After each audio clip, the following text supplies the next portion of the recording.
Assalamualaikum warahmatullahi wabarakatuh. Jumpa lagi di channel Suka Ternak 12.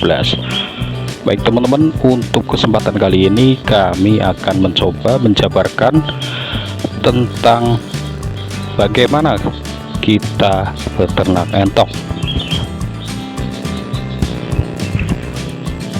Nah, saat kita memulai untuk beternak entok, tentu ada tahapan-tahapan yang perlu diperhatikan teman-teman. Sebagai contoh, yang pertama adalah persiapan untuk mencukupi kebutuhan pakan. Nah, untuk jenis hewan ternak entok ini bisa kita gunakan pakan hijauan yang cukup banyak teman-teman. Jadi alangkah baiknya kita menyediakan pakan hijauan sebelum kita memulai usaha di bidang peternakan entok.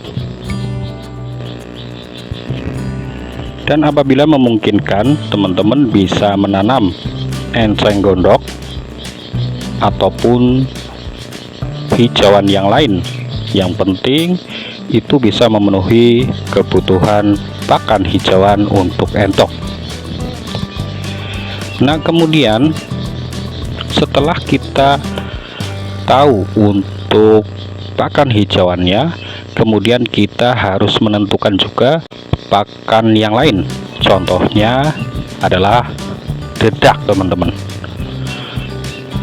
Kalau untuk ternak entok ini, usahakan pakai dedak yang murah karena entok makannya sangat banyak teman-teman.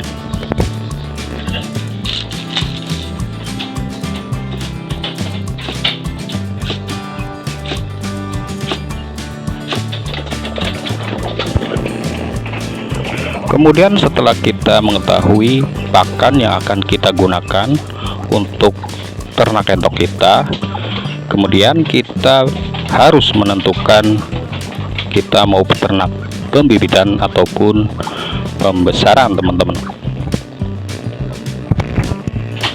Jadi ada banyak sekali hal yang perlu diperhatikan apabila kita sudah memutuskan untuk beternak sistem pembibitan, yaitu kita akan memasuki panen pada saat entok-entok kita menghasilkan DOE ataupun anak entok,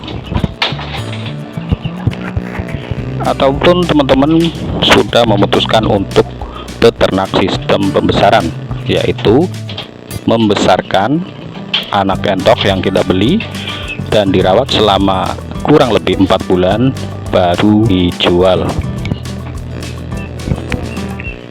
Namun tidak cukup sampai di sini saja ya teman-teman. Banyak sekali pemahaman ataupun ilmu yang harus kita pelajari tentang dua sistem peternakan tersebut, yaitu pembibitan ataupun pembesaran. Jadi apabila teman-teman akan memulai usaha ini, usahakan jangan asal mulai ya teman-teman. Harus pahami dulu potensi pakan yang ada di sekitar kita, kemudian cara kita beternak juga kita harus mengetahui. Sebagai contoh, untuk ternak pembibitan, bagaimana caranya supaya kita mendapatkan keuntungan? Karena di ternak ini, sistem pembibitan, kita harus membuat entok-entok kita itu menghasilkan anakan.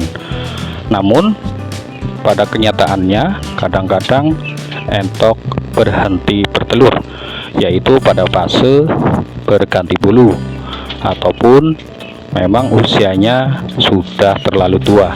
Jadi teman-teman harus memahami dulu supaya nantinya bisa mengatasi permasalahan yang akan timbul.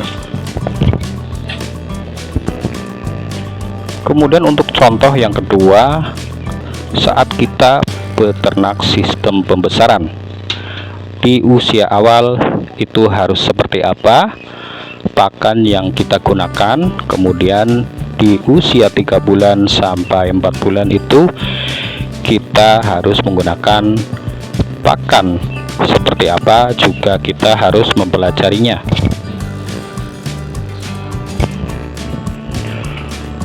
Supaya kita dalam beternak entok ini tidak kaget ya teman-teman, karena entok ini makannya cukup rakus. Kalau kita beternak sistem pembesaran, kita harus sediakan pakan hijauan yang cukup banyak untuk bisa menekan biaya pakan. Namun teman-teman perlu perhatikan juga, untuk pakan hijauan tersebut tentunya harus yang mengandung nutrisi yang cukup yang dibutuhkan oleh peternakan kita.